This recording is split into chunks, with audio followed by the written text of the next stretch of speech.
என்ன சொல்லுது? 1000 ரூபாய் பிச்சை காசு.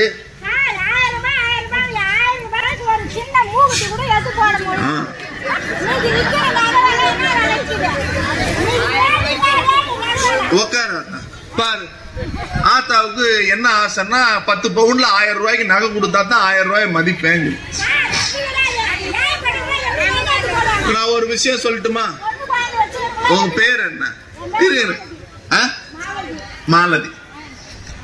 மாலதி அம்மாவுக்கு 1000 ரூபாய் வருதா? ஒரு நிமிஷம், வருதா? மாசத்துக்கு 1000 ரூபாய். வருஷத்துக்கு எவ்வளவு? வருஷத்துக்கு எவ்வளவு? வருஷத்துக்கு எவ்வளவு? 12,000. நீங்க என்ன வேலைக்கு போறீங்க? என்ன வேலைக்கு போறீங்க?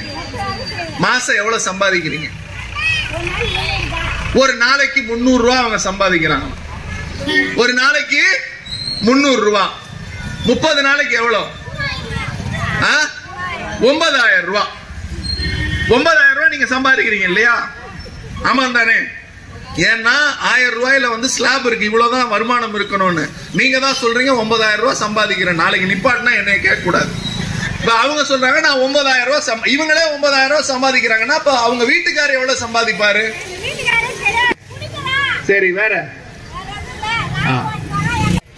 அவனுடைய எண்ண ஓட்டமும் இவங்களுடைய எண்ண ஓட்டமும் ஒன்னா இருக்கு.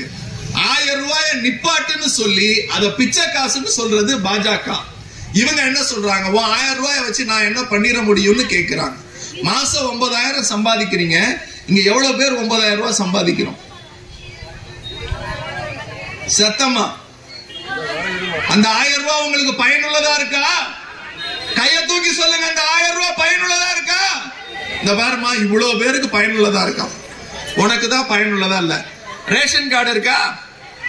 ரேஷன் கார்டு இருக்கா? அரிசி வாங்குறீங்களா? அரிசிக்கு காசு வாங்குறாங்களா?